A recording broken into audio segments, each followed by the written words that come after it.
الله محمد رسول الله عليه صلاة الله وآله والأحبة. دیکھ رہے ہیں ڈیپلی. جزاکم اللہ صاحب. اور اگلا سوال شمس الاسلام صاحب کا ہے بنگلہ دیش سے. کیا واعظ کی اجرت لینا جائز؟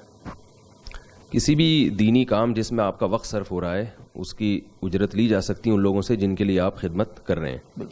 تو جیسے اذان کی اجرت لینا جائز ہے, نماز کی اجرت لینا جائز ہے. یہ اصل میں اس ٹائم کی اجرت ہوتی ہے جو آپ نے جس میں آپ نے اپنے آپ کو باؤنڈ کیا ہوا ہے لوگوں کی خدمت کے لیے. تو جو واعظ کہنے والا ہے وہ بھی عوام الناس کی خدمت کے لیے اپنے آپ کو ایک محدود وقت کے لیے باؤنڈ کر دیتا ہے, تو اس کے لیے بھی اجرت لینا جائز ہے. البتہ ہمارے ہاں علماء میں رواج نہیں ہے, تو اچھی بات ہے اگر کوئی بغیر اجرت کے یہ کام کرتا ہے تو اور اچھی بات ہے. لیکن اگر کوئی لینا چاہے, میرا خیال یہ ہے کہ علماء کو لوگ مجبور نہ کریں کہ وہ لوگوں سے اجرت مانگے. عوام کی ذمہ داری ہے کہ وہ علماء کی ضرورتوں کا خود خیال کریں. آپ دیکھیں یونیورسٹیوں میں ایک گھنٹے کے لیکچر کے کئی ہزار روپے ملتے ہیں. تو ٹھیک ہے علماء کی تو ذمہ داری یہی ہے کہ وہ مفت میں یہ کام کریں, مگر عوام کی ذمہ داری کیا ہے کہ وہ اس کی نوبت ہی نہ آنے دیں کہ یہ کچھ وقت کے بعد جا کے علماء یہ مطالبہ کریں کہ بھئی ہمارے گھر کے مصارف ہی پورے نہیں ہو رہے, ہم تو سارا دن لوگوں کی خدمت میں لگے رہتے ہیں, تو ہمارے لیے اجرت رکھی جائے. تو عوام کو چاہیے کہ علماء کی ضرورت کا خیال رکھیں, ان کو اتنے ہدایہ وغیرہ دیا کریں جس سے ان کی ضرورت پوری ہو. یہاں ہدیے کی بات آئی ہے تو یہ بھی ایک پوائنٹ ہے جو میں سمجھتا ہوں تمام علماء کی طرف سے شاید میں ان کے دل کی آواز عوام کے سامنے رکھ رہا ہوں. علماء کو اکثر یہ شکایت ہوتی ہے کہ عوام جو ہدایہ دیتی ہے وہ یا تو خوشبو مل رہی ہوتی ہے علماء کو یا کپڑے مل رہے ہوتے ہیں. تو میں ایسے علماء کو جانتا ہوں جن کے گھروں میں کپڑوں کے پورے تھان جمع ہو گئے, کھانے کو روٹی نہیں ہے اور وہ جناب کپڑوں کے تھان اور خوشبوؤں کے پورے ان کے بیگ بھر گئے ہیں. تو وہ بیچارہ خوشبو ایسی چیز ہے کہ انسان اپنے مزاج سے ایک دو قسم کی خوشبو استعمال کرتا ہے. لیکن کئی علماء کو میں نے سنا کہتے ہیں کہ جب بھی کوئی ہمارے پاس آ رہا ہوتا ہے نا عقیدت میں ملنے کے لیے, ایک مہنگی والی خوشبو لے کر آ رہا ہوتا ہے, 15,000 کی خوشبو, 20,000 کی خوشبو, وہ ان بیچاروں کے کسی کام کی نہیں ہوتی. تو وہ بیچارے خوشبو کا کیا کریں گے اور کپڑوں کا کیا کریں گے. تو بعضوں کو تو میں نے بیچتے ہوئے بھی دیکھا ہے جن کے حالات زیادہ خراب ہوتے ہیں, پھر وہ کیا کر رہے ہوتے ہیں, انہوں نے کسی تاجر سے بات کر لی ہوتی ہے کہ بھائی ایک کپڑا لے لے اور ہمیں مناسب ریٹ پہ. تو کیوں بیچاروں کو آپ اس طرح جو ہے وہ کر رہے ہیں. تو ہدیے میں سب سے بہتر ہدیہ ہوتا ہے کیش رقم دینا کسی کو.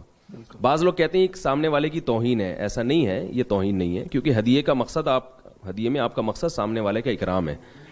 تو اکرام چاہے, میں نے خود بھی یہ تجربہ کیا ہے, بڑے بڑے علماء کو میں نے بہت حقیر رقم ہدیے میں دی ہے اور الحمدللہ میں نے دیکھا ہے کہ ان کی پیشانی پر ذرا بھی لکیر نہیں ہے. ہمارے حضرت مفتی رشید احمد صاحب رحمہ اللہ تعالیٰ بہت مالدار تھے, اللہ نے آپ کو بہت زیادہ پیسہ دیا تھا. تو میرا معمول تھا حضرت کو 5 روپے ہدیہ دینے کا.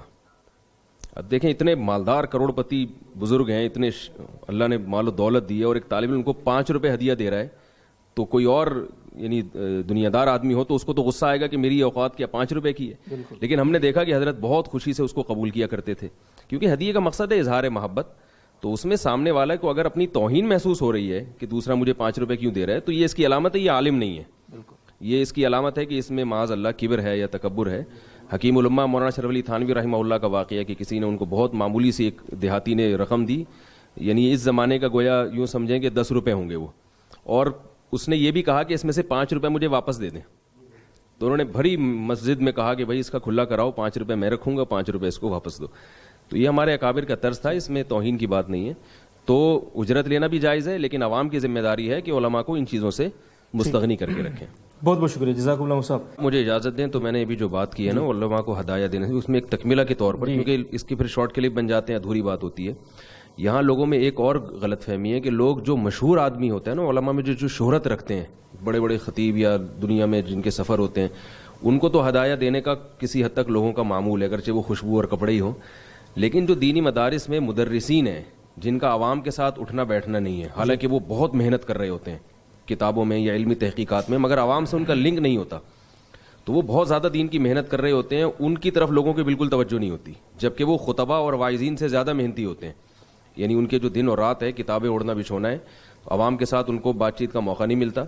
تو اس لیے عوام کی یہ بھی ذمہ داری ہے کہ صرف کسی کی شہرت کو نہ دیکھا جائے بلکہ اس کی دینی محنت کو دیکھا جائے. تو مدارس میں جا کے بھی محتمم حضرات سے تحقیق کرنی چاہیے کہ بھئی یہاں کون ایسے اساتذہ میں سے یا مدرسین میں سے ہیں جو بہت محنتی ہوں لیکن ان کے وسائل محدود ہوں, یا وسائل نہ بھی محدود ہوں تو بھی ہدیہ دینے میں کوئی حرج نہیں ہے.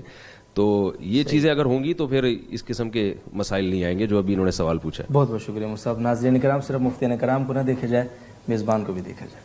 بہت شکریہ مصعب.